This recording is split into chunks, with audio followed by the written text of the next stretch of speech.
পড়ার বিষয় পক্ষ থেকে বলছি, আমরা ইতিপূর্বে তোমরা যারা ক্লাস 11-এ পড়ো এবং যাদের এডুকেশন আছে তাদের জন্য আমরা পড়ার বিষয় পক্ষ থেকে একটা খুব গুরুত্বপূর্ণ ভিডিও নিয়ে এসেছি।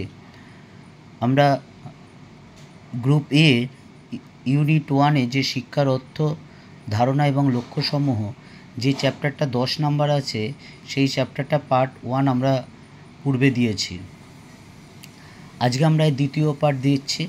তা তোমরা জানো উচ্চ মাধ্যমিক বোর্ড বলেছিল প্রথমে এমসিকিউ হবে, কিন্তু পরবর্তীকালে বলেছে তাদের কিন্তু এমসিকিউ শুধু হবে না, অন্যান্য অবজেক্টিভও হতে পারে, শূন্যস্থান হতে পারে, এক কথায় হতে পারে, বা কতগুলো বিবৃতি দিয়ে দিল কোনটা সত্য বা কোনটা মিথ্যে এটা হতে পারে।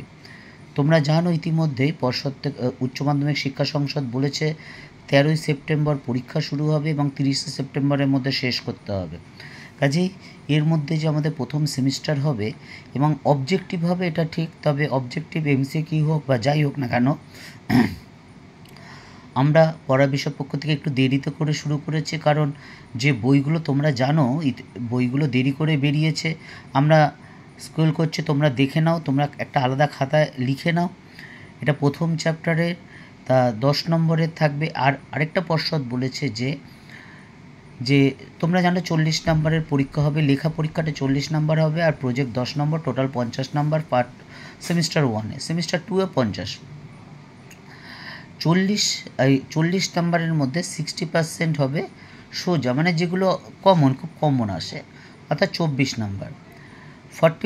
40 নম্বরের মধ্যে 30% অর্থাৎ 12 নম্বর মিডিয়াম হবে, অর্থাৎ সোজা কঠিন এরকম মাঝামাঝি হবে, আর বাকি 10% হবে একটু তুলনামূলকভাবে কঠিন। সেই হিসাবে আমরা পড়ার বিষয়ের পক্ষ থেকে দেখো গোল দাগ দিয়ে দিয়েছি। এই গোল দাগগুলো কিন্তু খুবই গুরুত্বপূর্ণ, আর যেগুলো গোল দাগ নেই সেগুলো অপেক্ষাকৃত কম গুরুত্বপূর্ণ। কাজেই পড়ার বিষয় পক্ষ থেকে আমরা বলছি যে গোল দাগগুলো তোমরা খুব ভালো করে পড়বে। আমাদের এডুকেশনে মাত্র 3টে চ্যাপ্টার আছে, কাজে খুব তাড়াহুড়ো করার দরকার নেই। আবার বলছি স্লোলি বা স্টেডি, যে ধীরে চলো, কিন্তু সেই লাইনটা যাতে ঠিক থাকে। আমি তোমাকে বলতে পারবো না শুধু এমসিকিউ আসবে, কারণ আমাকে এটা জানতে হবে ঠিক করে। উচ্চ মাধ্যমিক শিক্ষা সংসদ আমি বলে দিলাম এমসিকিউ আসবে, পরে এলো না, তখন বলবে পড়ার বিষয় পক্ষ থেকে যে স্যার বলেছিলেন কি হলো। তা যাই হোক, তা দেখো তোমরা একটা খাতায়, আগেও বলেছি একটা খাতায় লিখে নাও। আগের দিন আমরা 40 অবধি দিয়েছিলাম, 41 থেকে দিচ্ছি। দেখো 10টা নাম্বার আছে, কিন্তু তোমরা দেখে কিন্তু খাতায় লিখে নিও। এবং এগুলো যদি তোমরা খাতায় লিখে নাও তাহলে আমি কিন্তু বলছি তোমরা অবশ্যই কিন্তু কমন পাওয়ার সম্ভাবনা অনেকাংশে বেড়ে যাবে। কেন বলছি, অবশ্যই কমন পাবে, কারণ শুধু আমরা কিন্তু নিমাই প্রামাণিক বা রায় মার্টিন বা পারুল বা এইসব বই দেখে, সব বই দেখে মোটামুটি দেখে সেটা পড়ে তার থেকে কোশ্চেন বার করে যে কোশ্চেনগুলো হয় সেই কোশ্চেনগুলোই কিন্তু আমরা পড়ার বিষয় পক্ষ থেকে রেখেছি। এবং এগুলো হাতে লেখা, বুঝতেই পারছো, তাই একটু সময় লেগেছে। তার জন্য অবশ্যই আমাদের কিছুটা হলে ত্রুটি আছে, হাতে লিখতে হলে একটু সময় লাগে, বুঝতেই পারছো। তোমাদের আবার বলছি, তোমরা প্রথম থেকে কিন্তু পড়াটা শুরু করে দাও, কারণ প্রথম থেকেই যদি পড়াটা শুরু করে দাও। আর অবজেক্টিভ তোমাদের আগেও বলেছি, অবজেক্টিভটা কিন্তু রোজ রিভাইজ দিতে হবে, তা না হলে কিন্তু তোমরা সেটা কিন্তু অনেকাংশে ভুলে যেতে পারো। কারণ যদি অবজেক্টিভ হচ্ছে রিভাইজটাই আসল, আর তার জন্য কিন্তু অবজেক্টিভ, দেখো তোমরা যত সরকারি চাকরি পরীক্ষা হয় সব কিন্তু এমসিকিউ বা অবজেক্টিভ, তা সেই পরীক্ষায় কিন্তু সবাই পাস করতে পারে না, 1%, 2%, 3%-এর মতো হয়তো পাস করে।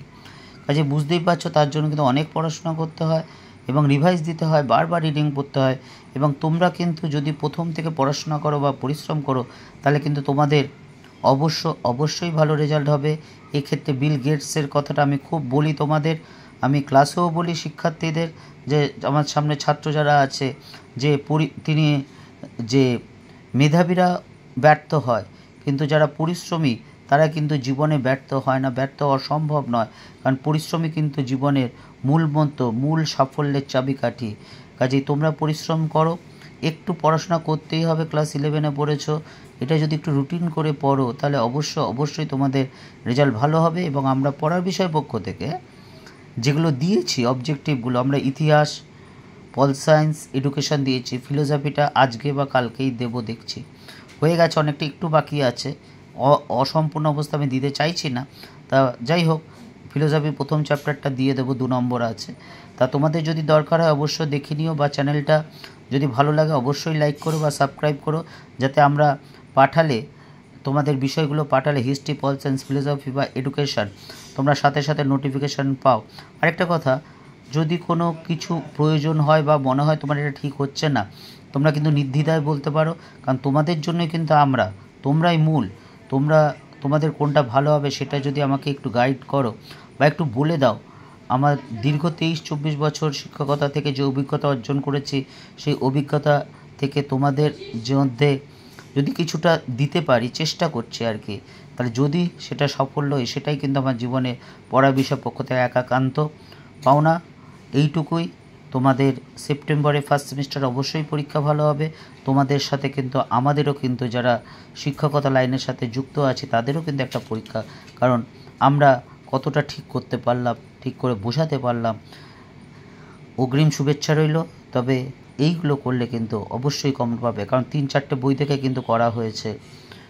অগ্রিম শুভেচ্ছা রইল পড়ার বিষয় পক্ষ থেকে।